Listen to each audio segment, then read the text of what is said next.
TNI telah mengirimkan bantuan ke Palestina, saudara, dengan menerjunkan 20 paket barang ke wilayah Gaza. Penyerahan bantuan ini berkolaborasi dengan The Royal Jordanian Armed Forces dengan total berat paket bantuan mencapai 3.200 kg. Panglima TNI Jenderal Agus Subianto menyebut penerjunan bantuan ke wilayah Gaza menggunakan pesawat Hercules C-130J milik TNI Angkatan Udara. Penerjunan dilakukan sebanyak 2 kali dan melibatkan negara Indonesia, Yordania, Mesir, dan Uni Emirat Arab.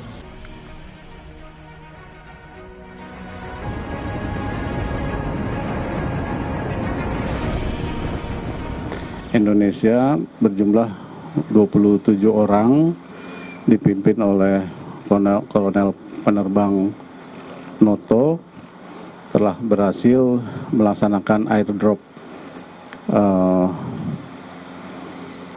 siang kemarin. Yang berhasil sampai di drop zone Gaza adalah sebanyak 3.200 kg yang berisi makanan dan obat-obatan. Demikianlah informasi di Kompas Malam, saya Nitya Anissa. Terima kasih, sampai jumpa.